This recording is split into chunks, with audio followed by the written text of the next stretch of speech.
famous before the interview, but I was wrong. It was only after we became headline news that I found out what being famous was really like.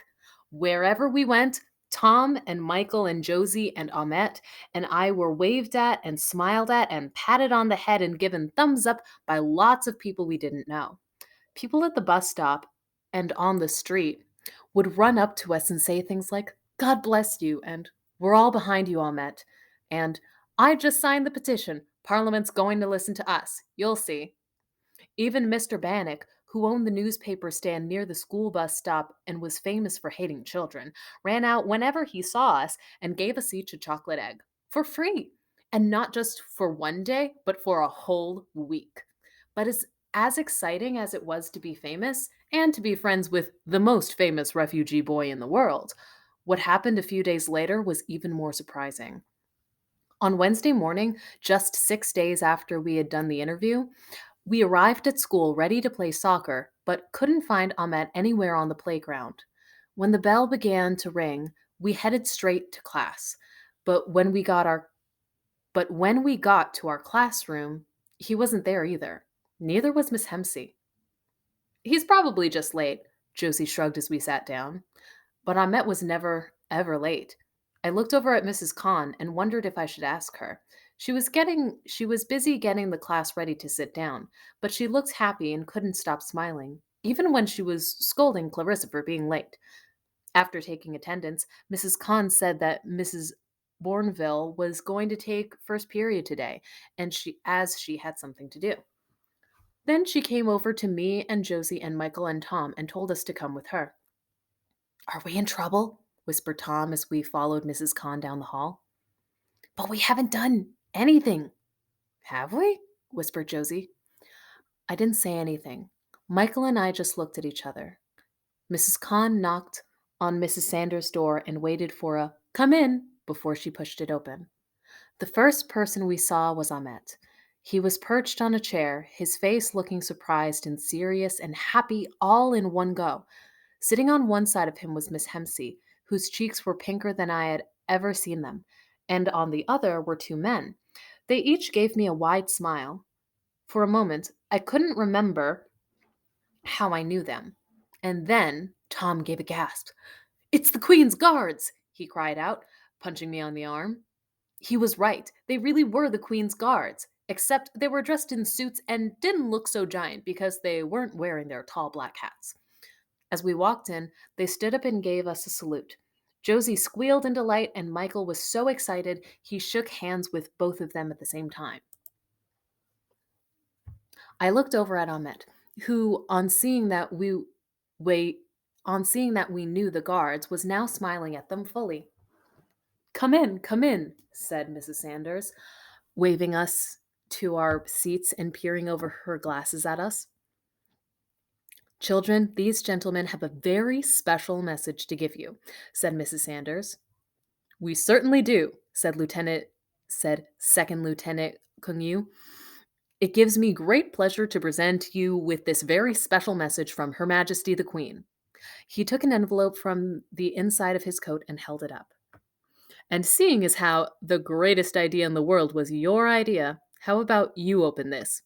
he asked as he held the envelope out to me. It was large and square and cream colored and had the curliest writing on it I'd ever seen. As I took it, everyone crowded around me to stare at it. I turned it over. On the back was a large blob of red candle wax. It looked like it had been spilled accidentally, but there was an EIIR stamped in the middle of it, so it must have been done on purpose. "Go on," whispered Josie, and Ahmet and Michael and Tom nodded. I carefully peeled the wax blob off and pulled out the letter. The writing was so curly and scratchy, and I was so nervous that I couldn't read the words.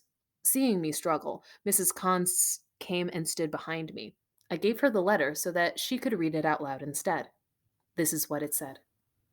"Dearest children, Lieutenant Chris Taylor and Second Lieutenant Walter Cagnew were so kind as to inform me of your brave, although slightly dangerous, actions undertaken on behalf of your refugee friend Ahmet.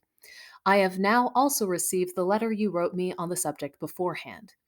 Thank you for the very colorful envelope and the lovely stamps. Purple is quite my favorite color. I was very sorry to hear of Ahmet's plight. I have heard of many little boys and girls like him.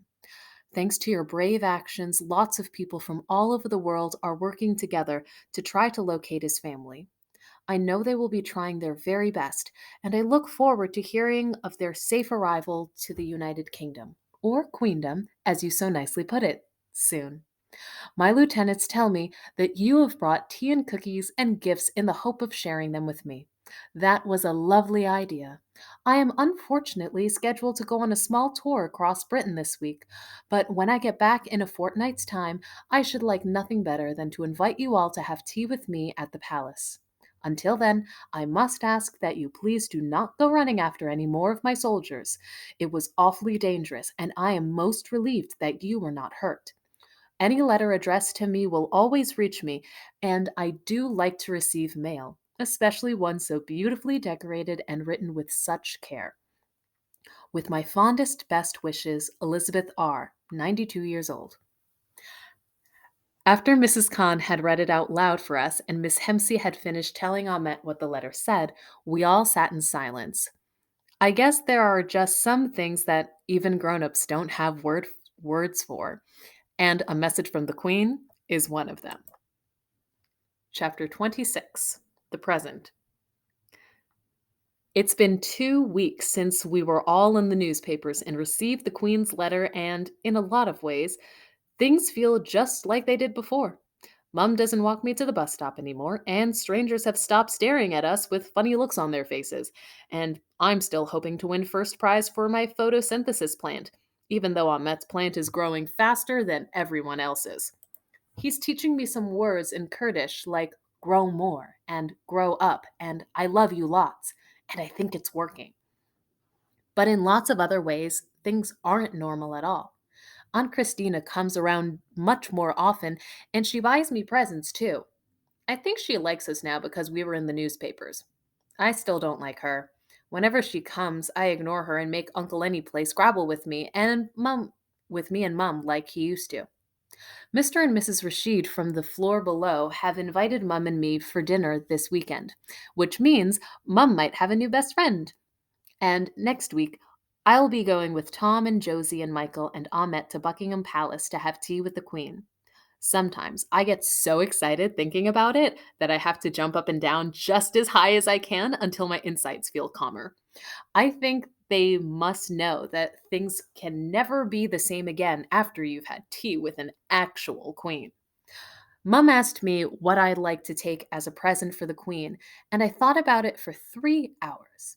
In the end, I decided that since she doesn't really need anything and I can't afford to buy her real diamonds or a ruby, I would buy her a pomegranate for the man with the royal heart.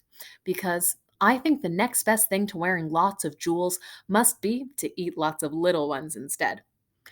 The other things that's changing is that I turned 10 today. When I woke up extra early this morning, I found the birthday card on the kitchen table. The birthday card is a very old card. It was the last one Dad gave me before he died. And every year, Mum puts it out so that he can be there to greet me when I wake up, just like he used to when he was alive. It doesn't say much. It doesn't say much inside. Just to my pumpkin, happy birthday. Try not to grow up too fast. Love, Dad. I'm glad Mum had to leave for work early because seeing that card always makes me want to sit down and cry. So I did. And then I went to my room and played one of Dad's favorite songs on his old record player. That made me feel better too. Sometimes all you really need is somewhere to cry without anyone ever knowing. I didn't remind anyone it was my birthday because I wasn't having a party and I didn't have anything to take to class with me. Josie brings in a big cake on her birthday, and Michael's mom always hands out goodie bags to everyone. But Mom doesn't have time to bake, and goodie bags are expensive. That's why it's easier to pretend that I don't have a birthday at all. I met Tom and Josie and Michael by the bus stop as usual, and when they didn't say anything about my birthday, I felt sad and glad at the same time. I was afraid Mrs. Khan might say something, but she didn't. Uncle Lenny usually sends me something in the mail, so I would probably get home to find a card with some extra allowance or chocolate in it like I did last year. If I did, that would be nice. At afternoon break, Josie and Tom and Michael and Ahmet and I talked about what we were going to wear to Buckingham Palace next week.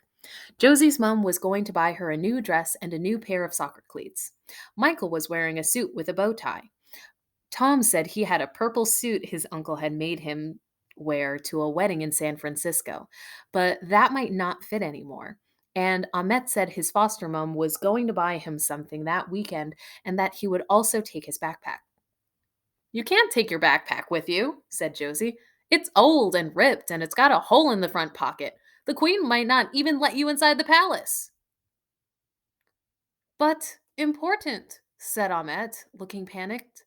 My dad gave me for birthday before war, and I carry from Syria, so next time I tell him it see it is seen by Queen. Oh, said Josie, looking sorry that she had said anything. Then you have to take it, I said. The Queen will want to see it. Yeah, said Tom, and your dad will love it. Ahmet smiled and said, I know you to understand. The bell for last period began to ring, but as we all headed back to class, we met Miss Hempsey in the hall outside. She was clasping her hands together and her eyes looked red. As soon as she saw us, she ran over and, whispering something into Ahmet's ear, took him by the hand and quickly led him away. Where's she taking him? Asked Josie as Ahmet looked over his shoulder with a confused look on his face. None of us could think of an answer, so we made our way into class.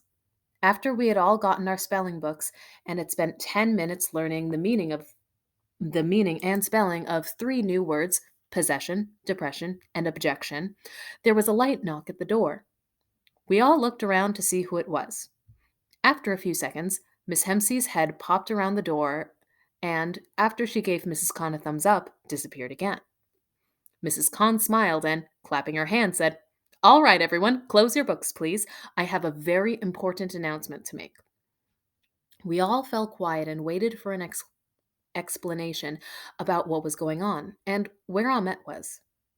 Today is a very special day, said Mrs. Kahn, and we have a few very special guests to help us celebrate. Everyone turned around to see if there was anyone at the door, but there was no one there yet. Eyes to the front, please, ordered Mrs. Kahn.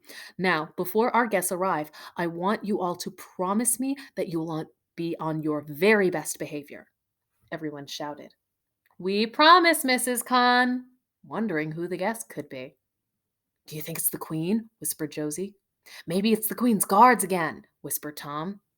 But they were both wrong, because it was my mum, carrying a cake with candles on it, and behind her was Mrs. Sanders and Ahmet's foster mom and Miss Hempsey, and the woman who had been at the interview and who Michael had said was Ahmet's caseworker, and another woman we'd never seen before who was walking with her hand on Ahmet's shoulder. I could tell Ahmet was happy because he was smiling, but his eyes looked wet and a little red too, just like Miss Hempsey's had in the hall. And within a few seconds, the whole class was singing Happy Birthday to me just as loudly as they could. After Mom helped me blow out the candles, Ahmet and Miss Hempsey and the woman who still had her hand on Ahmet's shoulder stood at the front of the class with Mrs. Kahn. Quiet down, please, everyone, called Mrs. Kahn. We'll cut the cake in just a few minutes. But first, I want everyone to say good afternoon to our extra special guest, Miss Duncan.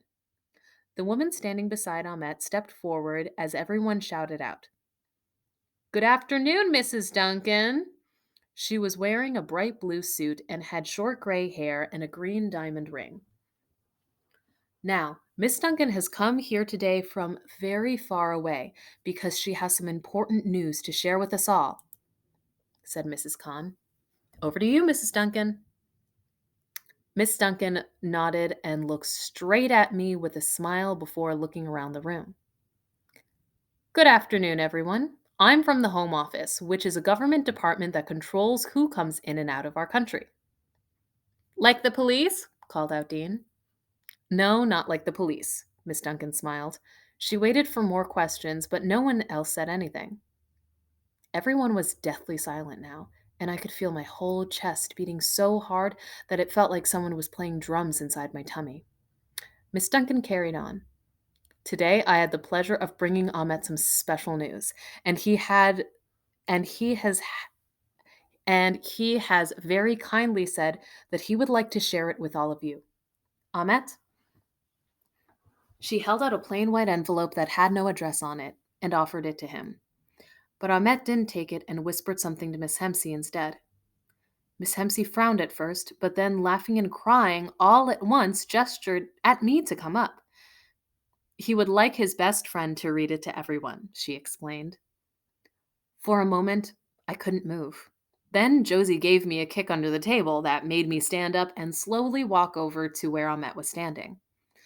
Miss Duncan waited until I was standing in front of her and, holding out the envelope to me, said, "A very happy birthday, Alexa, from all of us. Thanks to you, and to Josie and Michael and Tom, of course. There have been thousands of people writing in and signing petitions and calling our offices just to ask how they could help Ahmet and lots of other refugee children like him. And because of that, well, here you go." Ahmet nodded and added, "Happy birthday, best friend." I opened my mouth, but I think all my words must have disappeared and my brain had stopped working because I couldn't really think any thoughts anymore. Ahmet tapped the envelope in my hand and said, "You read it, for me." I tried to take the piece of paper out of the envelope, but there were so many eyes staring at me, and Ahmet's eyes looked so big that my fingers got nervous and started to shake. "Here, darling, let me help," whispered my mum as she jumped up and quickly took out the folded piece of paper that lay inside. Opening it up, she held me close as we read it out loud together. It said, "Status: Family Investigation Summary. Ahmet Sakwal, age 9.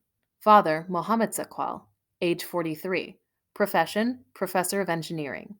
Country of origin: Syria. Status: Located Calais Refugee Camp, France.